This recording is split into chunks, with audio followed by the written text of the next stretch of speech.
Que mudança em mim fez o meu bom Jesus, vindo Ele ao meu coração. A paz do Senhor, meus irmãos. Nesta semana vamos fazer um resumo da última lição do trimestre, a de número 13, o novo homem em Jesus Cristo. Vamos ver como se dá o nascimento do novo homem, como é a justificação do novo homem e como se dá o processo de santificação. Fique com a gente, vamos estudar juntos esta maravilhosa lição. Fez o meu bom Jesus, vindo Ele ao meu coração. A leitura bíblica em classe está no Evangelho de João, no capítulo 3, e versículo 1 ao 16. O versículo 16, texto áureo da Bíblia, diz: porque Deus amou o mundo de tal maneira que deu o seu Filho unigênito, para que todo aquele que nele crê não pereça, mas tenha a vida eterna. Aqui o autor não consegue narrar em palavras, ele achou uma certa dificuldade em expressar o grande amor de Deus pela humanidade. Aqui quando diz, porque Deus amou o mundo, nós vimos na Bíblia 3 tipos de mundo.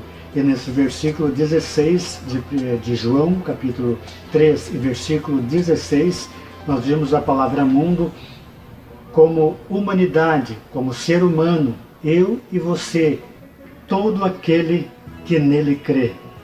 A conversão já começa com a fé. Há alguns que dizem que a fé e o arrependimento, eles não sabem dizer qual exatamente vem primeiro, se a fé ou o arrependimento. Mas o fato é que a fé é brotada na vida da pessoa ao ouvir a palavra ou ler a palavra, é brotada em si, no seu espírito, a fé. Com essa fé vem o arrependimento. Podemos dizer que são coisas instantâneas, fé e arrependimento, porque brota a fé mediante ao ouvir a palavra, ao ler a palavra. Então o Espírito Santo coloca a fé dentro da pessoa. Tendo a fé, então vem o arrependimento. Com o arrependimento, a conversão. E através da conversão, os outros elementos. Havia necessidade de Jesus vir e se entregar e morrer por nós? Não, mas ele quis. Jesus quis se entregar por mim e por você. Aqui fala de regeneração. Nós primeiros fomos gerados, depois há uma regeneração. Por que não dizer que fomos criados de novo? Um novo ser, o nascimento do novo homem. Jesus explicou para Nicodemos que ele precisava nascer de novo. Nicodemos não entendia, achava que tinha que voltar ao ventre da mãe e nascer novamente. Deus planejou o novo nascimento do homem para que todos sejam nascidos de Deus. Ele programou isso desde antes da fundação do mundo. E daí você vai perguntar, mas o homem ainda não existia antes da fundação do mundo. Daí nós aprendemos sobre a onisciência de Deus, que o pecado do homem, o pecado original do homem, não pegou Deus de surpresa. Antes mesmo de ter criado o homem, ele já criou um plano de salvação. Ele já sabia que o homem iria pecar e que necessitaria de um plano de salvação, nascido da água. Nós vimos a importância do batismo como um testemunho público que o novo convertido dá diante da igreja que ele pertence, da congregação, um ato diante da comunidade, que ele crê em Jesus, que ele vai servir a Deus naquela congregação, um ato de fé. O batismo não é para salvação, mas ele, uma vez salvo, ele precisa ser batizado para dar esse testemunho público que ele aceitou Jesus, que ele crê na salvação preparada por Jesus. nós vimos a necessidade de ser nascido do Espírito. O Espírito Santo é que coloca em nosso coração essa regeneração, esse ato regenerador que nos transforma. E a partir daí temos também uma coisa muito importante, que quando a pessoa não está salva, ela é inimiga de Deus, por causa do pecado original. A pessoa pode ser boazinha, ela pode ser daquela pessoa exemplar, um chefe de família, de casa para o trabalho, trabalho para casa, exemplo para a família, exemplo para a esposa, né?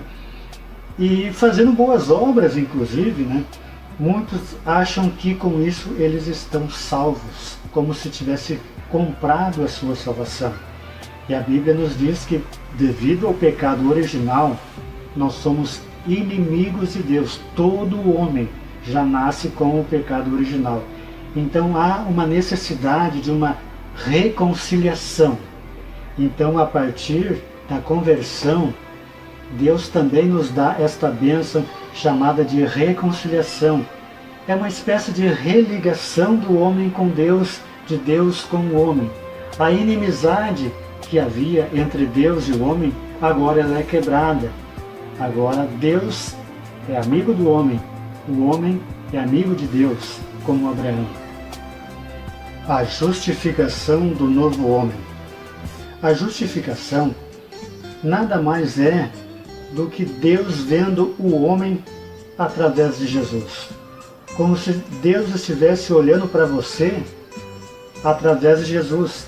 Jesus no meio. Jesus está aqui no meio.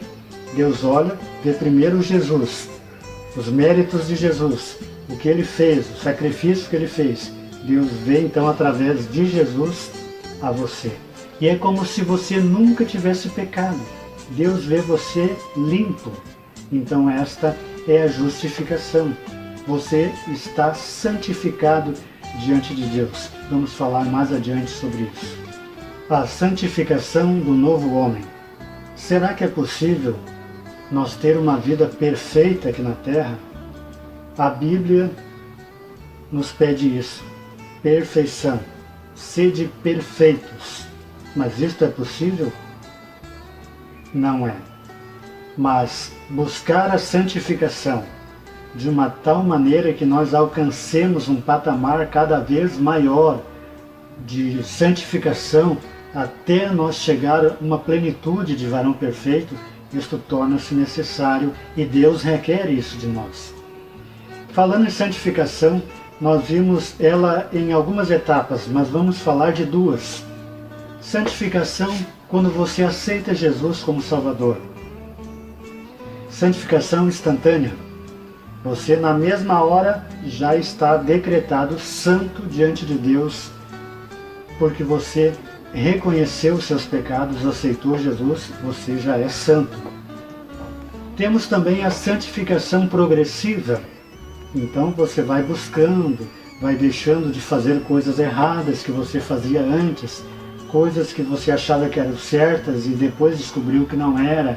Você vai fazendo a coisa certa, você vai estudando a Bíblia, vai lendo a Bíblia e vai vendo o que é certo e o que é errado e vai procurando estar mais agradando a Deus cada vez mais. Então, progressivamente, você vai se santificando mais e mais.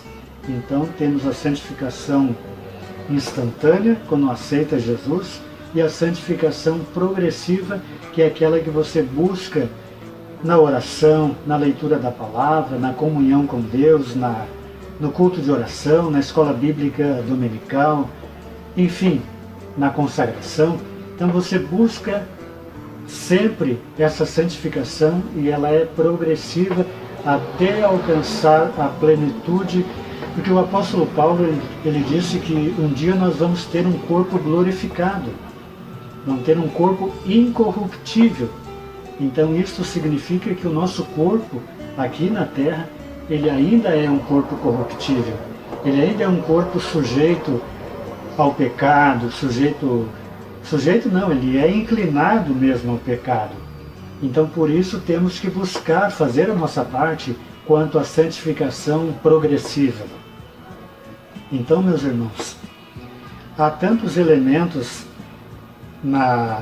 que envolve a salvação, que nós podemos dizer que o novo homem, o ápice dessa salvação do novo homem é a glorificação. O que é a glorificação? É o ápice da salvação por ocasião da sua partida individual ou do arrebatamento da igreja. Então, nós teremos um corpo glorificado, não estará mais sujeito às inclinações aqui da terra. Então, a glorificação é a coisa mais que fecha, vamos dizer assim, que fecha a salvação de nossas almas, né? Então, podemos dizer que o homem novo mesmo, se dará nesse momento, onde as coisas aqui da carne, aqui da terra, aqui da carne, né, não terão mais força sobre nós. Então, o ápice mesmo é a glorificação. Alguns benefícios quanto à justificação. Um novo relacionamento junto a Deus. Um novo relacionamento quanto à culpa pessoal. Um novo relacionamento quanto ao futuro. Em outras palavras, regeneração, podemos dizer que seria como renascer, ressuscitar o homem. A natureza de Deus, a partir de agora, nasce dentro desse homem. E a natureza humana, ela aos poucos, mediante a santificação, vai sendo pisada, vai sendo deixada de lado. Meus irmãos, que Deus abençoe grandemente a sua vida, que possamos cada dia mais servir e adorar esse Deus maravilhoso que guarda a nossa vida, que cuida de nós, que não deixa nenhum mal atingir a nossa tenda. Que você possa crescer na santificação, se lembrar que você é regenerado, que você é adotado por Cristo. Essa doutrina, essa matéria sobre a adoção é muito linda, se você puder, se você ainda não estudou sobre ela, sobre a adoção, é muito linda esta matéria sobre a adoção, como Deus nos adotou em Cristo. A regeneração, a santificação, a fé, o arrependimento, a conversão, a reconciliação, todos esses elementos que envolvem a salvação, né? O próprio Deus, como diz aquele hino, né? Sócio de Deus, né? Eu sou sócio de Deus, eu sou muito feliz, eu entrei com a fé que Ele mesmo me deu. Eu sou sócio de Deus e eu entrei com a fé que Ele mesmo me deu. Então Deus preparou tudo para nós, né? Deus preparou tudo e nos deu. É tanto que o autor do Evangelho de João ali não achou palavras, né? Não tinha palavras para descrever o grande amor de Deus. Ele ficou tentando achar palavras ali. No nosso português, o melhor que ele conseguiu colocar para nós foi dessa forma, né? Porque Deus amou o mundo de tal maneira que deu o seu Filho unigênito para que todo aquele que nele creia não pereça, mas tenha a vida eterna. Se for olhar no original, vamos ver que é mais profundo ainda. Então o autor tentou achar palavras, mas nós conseguimos entender. Nós conseguimos captar pelo menos um pouco desse amor que Deus tem por nós, por mim, por você, pelo seu vizinho, pelo seu colega de trabalho, pelo seu colega de faculdade, enfim, por todos nós. E Ele quer salvar cada um de nós. Que Deus te abençoe ricamente. Fique firme. Espero ter podido te ajudar com esta lição. Deus te abençoe em nome de Jesus. Amém.